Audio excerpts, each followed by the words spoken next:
Hola, cosas lindas, cosas hermosas, ¿qué tal? ¿Cómo han estado? Ojalá bien.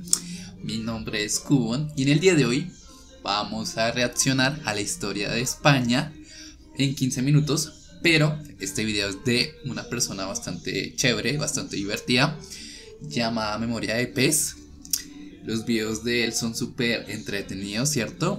Entonces la idea aquí es que ustedes vean el video, que yo lo vea. Pero pues digamos que aquí tengo una libreta, voy a anotar cosas que me parezcan curiosas durante la reproducción del video. Y cuando termine vamos a hablar de esas cosas. Ahora, yo no sé nada de España, así que vengo aquí a aprender con ustedes. Ustedes que creo que sabrán mucho de su país, ¿cierto? Personas bellas, personas lindas, sí, de allá de ese país hermoso. Me pueden dar, no sé, consejos, sugerencias y demás en los comentarios para pues aprender con ustedes, porque España se me hace un país muy interesante, con muchas cosas hermosas, lindas y espectaculares. Bueno, también no sé si alguno de ustedes, por favor, me podría decir, que lo voy a guardar para cuando algún día vaya, ¿qué lugar debería visitar primero si voy a España? O sea, tengo esa duda y sé que alguno de ustedes me la puede contestar en los comentarios porque, bueno, España es un país grande, entonces no sé qué lugar sea tan emblemático o tan histórico para ustedes. Así que escucho sus respuestas en los comentarios y gracias. Bueno, ahora vamos con la reacción, cosas bellas, cosas lindas. Y no voy a pausar en nada para que esto sea dinámico y ustedes puedan observar todo lo que el video nos tiene para decir y para aprender. Así que vamos a ello. Hoy en Memorias de Pez vamos con un vídeo que tenía que actualizar, la historia de mi país. Claro, o sea, ¿cómo creen que voy a escuchar el video si no tengo los cascos? A ver, por favor, ahora sí, vamos con la historia de España. De un pueblo capaz de levantar uno de los mayores imperios nunca vistos y que globalizó el mundo para siempre. Hoy hablamos de la historia de España. Los primeros restos conocidos de algo parecido a un hombre son de hace 1,2 millones de años en Atapuerca. Estos homínidos llegaron a España buscando alimentos y buen clima. Lo más destacable del Paleolítico que ha llegado hasta nuestros días son las pinturas rupestres que se pueden encontrar a orillas del mar Cantábrico. Cuevas como las de Tito Bustillo o el Pindal son impresionantes, pero si hay que destacar una por encima del resto, tenemos que destacar las cuevas de Altamira de hace unos 16.000 años. De aquellas, la población de la península ibérica se situaba en la cornisa cantábrica y a orillas del mar Mediterráneo. En el Neolítico, los hombres descubren la agricultura y la ganadería, y ya pasan de andar recogiendo frutitos y cazando lo que pueden. Y para dejar esto de la vida nómada, que era muy duro, crean los primeros asentamientos en forma de aldeas. En la Edad Antigua, la costa mediterránea empieza a recibir visitas. Fenicios y griegos montan colonias para hacerse de oro comerciando con los autóctonos. ¿Y quiénes eran los autóctonos? Pues de aquellas la península ibérica estaba poblada por galaicos, astures y cántabros de origen celta, así como por vascones de origen proindoeuropeo. El resto de la península ibérica estaba poblada por los íberos, excepto una amplia zona del interior de la península ibérica llamada Celtiberia, que también estaba poblada por pueblos celtas. A los celtas de Celtiberia se les conoce hoy en día como celtíberos. En el siglo III a.C. estalla la guerra entre Cartago y Roma, las archiconocidas guerras púnicas. Cartago, con Aníbal al frente, invadirá parte de la península ibérica como base para sus ataques sobre Roma, pero fracasará a la hora de tomar la capital romana. Roma pone el ojo en lo que ellos llamarán Hispania, así que en el año 218 a.C. comienza la conquista romana de Hispania, una conquista que les lleva 2 siglos completar y que dejará para el recuerdo la heroica defensa local en el sitio de Numancia. Durante la conquista de Hispania destacará un líder local, Viriato, un guerrero lusitano que defendió Hispania con uñas y dientes y que era considerado como el terror de Roma. Los cántabros y los astures fueron los últimos en caer en el 19 a.C., en lo que se conocieron como las guerras astur-cántabras, una campaña que el propio emperador romano César Augusto encabezó personalmente. Sin embargo, el paso de los romanos por la península ibérica fue muy próspero para la zona. Los romanos se dedicaron a extender su cultura, su lengua y su economía en Hispania hasta mediados del siglo III.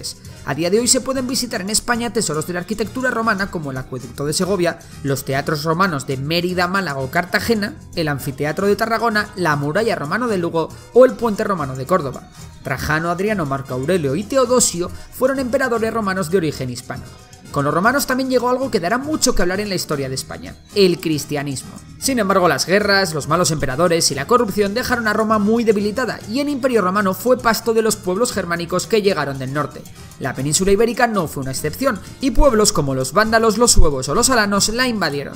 Sin embargo, otro pueblo, los visigodos, que venían precisamente de conquistar Roma, llegaron a la península echando al resto al norte de África.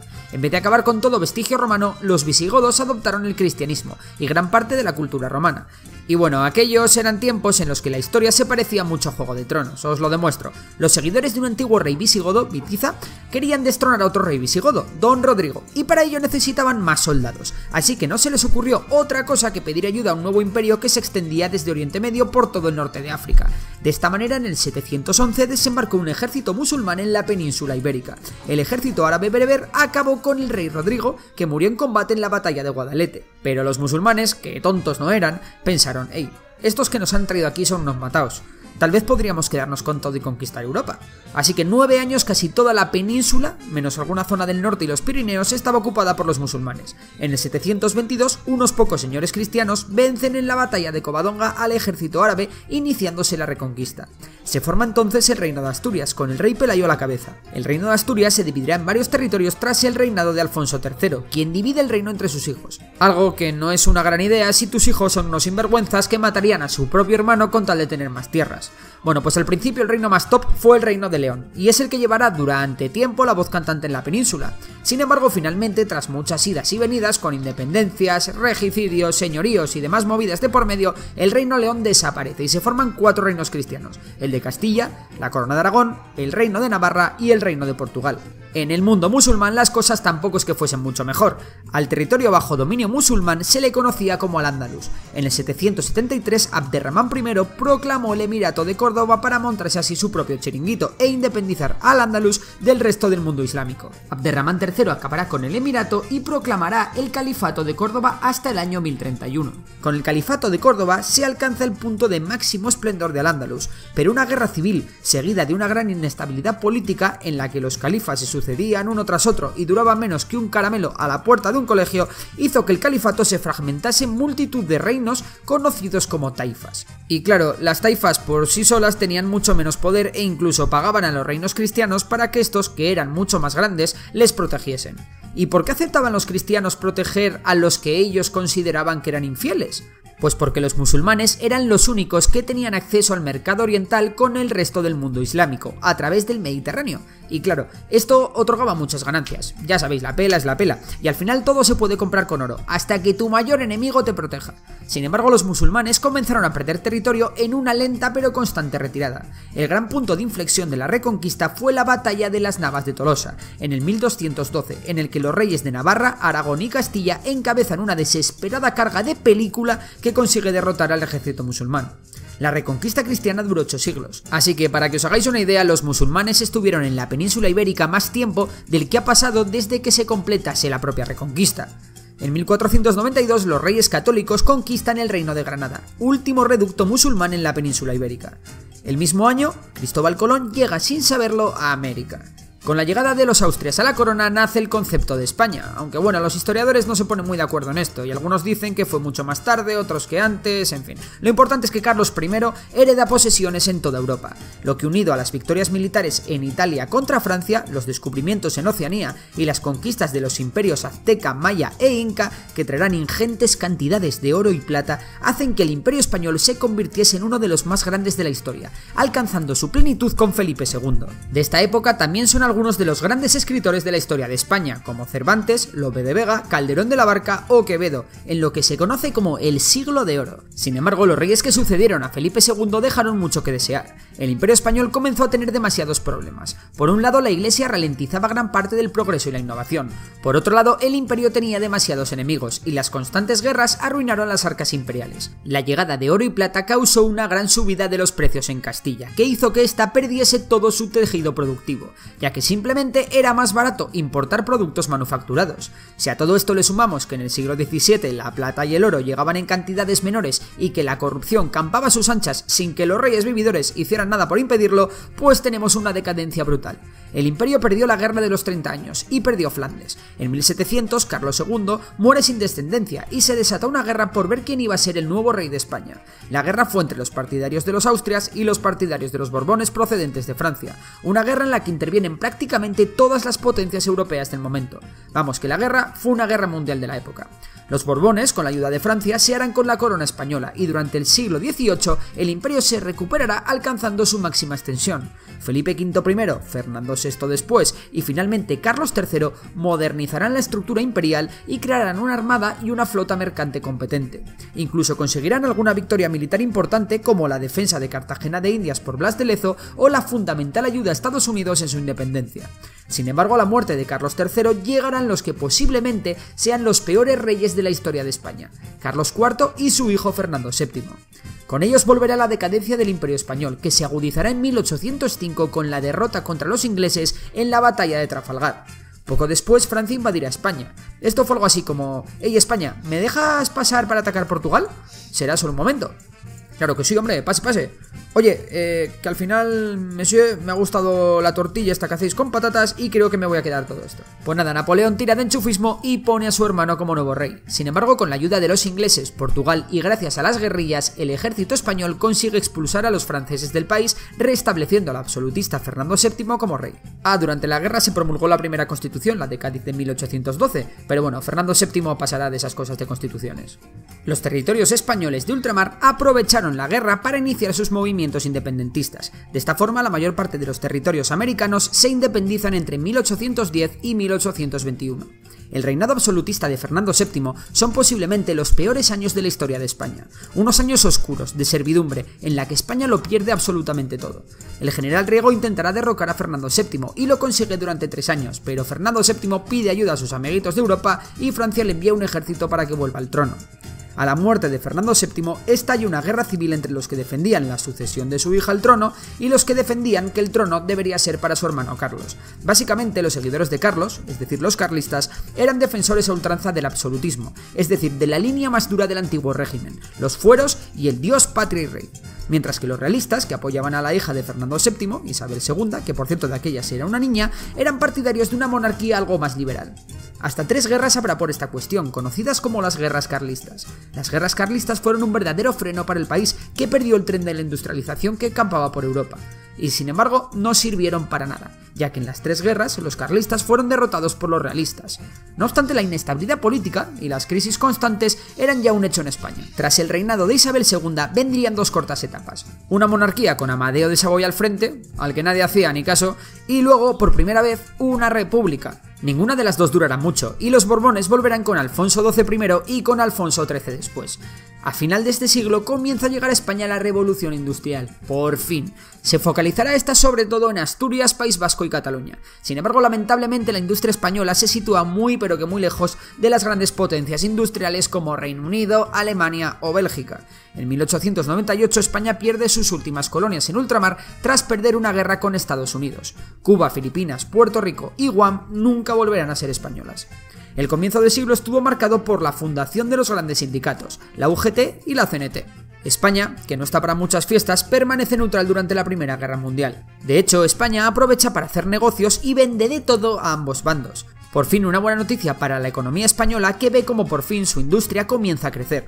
En 1923 un golpe de estado llevado a cabo por Miguel Primo de Rivera instaura una dictadura militar con el beneplácito del rey Alfonso XIII. La dictadura se prolongó hasta 1930. En 1931 unas elecciones municipales condenan a la monarquía, dando paso a la Segunda República. El proyecto republicano duraría muy poco, aunque dejaría por primera vez avances como el sufragio universal. Sin embargo, de aquellas la sociedad española era una sociedad muy polarizada en la que las ideas más extremistas eran muy comunes. Esto provocó una desestabilidad social en la que los tiroteos, revoluciones e intentos de golpe de estado estaban a la orden del día. Tras un intento de golpe de estado en 1934 por parte de los sectores socialistas y anarquistas más radicales, parte del ejército y los sectores más conservadores de la sociedad intentan dar un golpe de estado contra la República, que desembocó en una guerra civil en 1936. La ayuda italiana y alemana sirvió para que los sublevados, con Franco al frente, instaurasen una dictadura que duró hasta la muerte del dictador en 1975. España destrozada no interviene en la Segunda Guerra Mundial, a pesar de enviar a la División Azul a luchar junto a los alemanes contra la Unión Soviética, algo que sin duda aseguró la supervivencia del régimen franquista. La dictadura franquista se dividió en 3 etapas. La primera tiene lugar entre el año 39 y el 50. Esta etapa se caracterizó por ser durísima, llena de represión y rencores derivados de la guerra, en la que España apenas comerciaba con otros países y en la que se pasaba mucho miedo y hambre. La segunda empieza en 1950 y destaca porque España da comienzo a una progresiva apertura al exterior ayudada por la Guerra Fría, que hace que el régimen se pueda acercar cada vez más a Estados Unidos. De hecho, España entra en la ONU en 1955 y comienza el proceso de descolonización del norte de África. Sin embargo, la situación económica de España sigue siendo crítica. La tercera etapa comienza precisamente en 1959, cuando el régimen franquista comienza a quitar militares de su gobierno y a sustituirlo por tecnócratas. Además, en 1959 se firman los Pactos de Madrid con Estados Unidos, según los cuales se concede a los norteamericanos instalar 2 bases militares en España a cambio de mucho dinero que servirán para estabilizar la economía española. Aunque eso sí, el régimen continuó siendo implacable con cualquier cosa que oliese a oposición. El caso es que el plan de estabilización de la economía española funciona y en los 60 España obtiene un crecimiento económico brutal, conocido por muchos como el milagro español.